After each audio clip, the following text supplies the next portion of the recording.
आपको जय मसीह की रोज की मेरी भविष्यवाणी की पुस्तक पढ़ने के लिए रेड बटन पर क्लिक करके सब्सक्राइब करें और बेल आइकन पर क्लिक करें। हालेलुया, सबको जय मसीह की।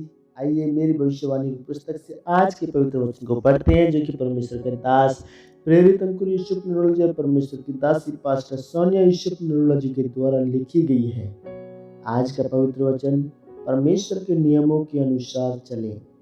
जैसे दूसरे समूएल अध्याय 6 के 3 में लिखा है, तब उन्होंने परमेश्वर का संदूक एक नई गाड़ी पर चढ़ाकर टीले पर रहने वाले अबीनादाब के घर से निकाला, और अबीनादाब के उज्जा और अहियो नामक 2 पुत्र उस नई गाड़ी को हाँकने लगी। मेरे प्रियो, यहोवा परमेश्वर को समझने के लिए, उसके नियमों, विधियों और कानूनों को समझने के लिए पुराने नियम को पढ़ना बहुत जरूरी है, क्योंकि पुराने नियम से आपको परमेश्वर का दिल, सोच और काम करने का तरीका पता चलता है, और नए नियम में आपको परमेश्वर के काम करने का तरीका पता चलता है। अगर आप एक कंपनी में काम करते हैं और आप वहां पर अपनी तरक्की चाहते हैं, तो आपको अपने मालिक के हिसाब से चलना पड़ता है। अगर आपके मालिक को गोल्फ खेलना पसंद है और आपको क्रिकेट खेलना पसंद है, तो आपको अपने मालिक के हिसाब से चलना होगा।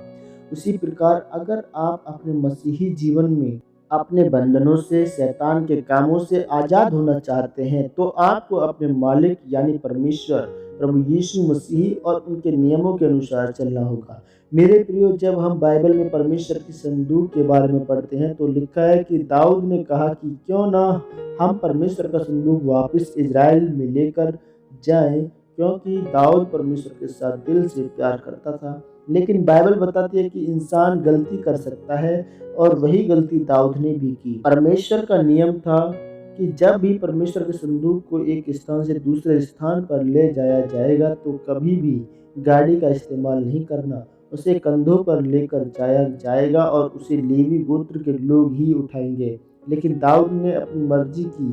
वह परमेश्वर के नियम को तोड़कर संदूक को कंधों की बजाय गाड़ी पर लेकर आया। तब रास्ते में बैलों ने ठोकर खाई, और उज्जा नामक एक व्यक्ति ने अपना हाथ बढ़ाकर परमेश्वर के संदूक को थाम लिया और उसे गिरने से बचाया। तब परमेश्वर का क्रोध उज्जा पर भड़का और वह वहीं पर मारा गया। इससे दाऊद अप्रसन्न हुआ।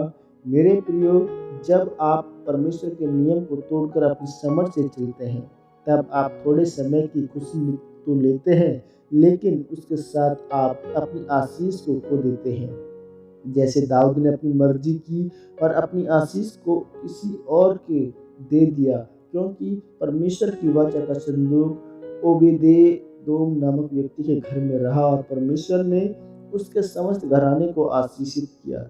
जब दाऊद को यह पता चला कि जो आशीष ओबेदेदोम को मिली है वह मेरी है, तब वह परमेश्वर के संदूक को वैसे ही लेकर आया जैसे परमेश्वर के नियम में लिखा था। मेरे प्रियो, जो नियम, जो सीमाएं परमेश्वर आपकी जिंदगी में ठहराता है, अगर आप उससे बाहर जाते हैं तो आप जितनी मर्जी से सही हैं, लेकिन परमेश्वर के अनुसार आप गलत होते हैं, क्योंकि परमेश्वर और उसके नियमों के अनुसार चलना ही पवित्रता है। आज लोग प्रार्थना नहीं करते, बाइबल नहीं पढ़ते, और यही कारण है कि वह परमेश्वर और उसके नियमों को नहीं समझ पाते हैं। क्योंकि जब आप बाइबल ही नहीं पढ़ेंगे, तो आप कैसे समझ पाएंगे कि आपका मालिक यानी परमेश्वर आपसे क्या चाहता है। इसलिए मेरे प्रियो, अपनी रोज की जिंदगी में प्रार्थना और बाइबल जरूर पढ़ें, क्योंकि अगर आप सचमुच शैतान और उसके बंधनों से छूटना चाहते हैं, तो आपको परमेश्वर के दिल, उसकी सोच और नियमों को जानना होगा और उनके अनुसार चलना होगा। जब आप ऐसा करेंगे तो परमेश्वर आपको आशीषित करेगा। आमीन। यह अंगीकार आपके द्वारा किया जाए। सर्वशक्तिमान परमेश्वर, मैं इस वचन के लिए आपको धन्यवाद करता हूँ। पिता, मैं अंगीकार करता हूँ कि मैं हमेशा आपके वचनों, नियमों के अनुसार चलूंगा और समझूंगा और आपकी मर्जी को पूरा करूंगा, प्रभु यीशु मसीह के नाम में। आमीन, आमीन, आमीन। God bless you all of you. परमेश्वर आपको आशीषित करे इस वचन के द्वारा।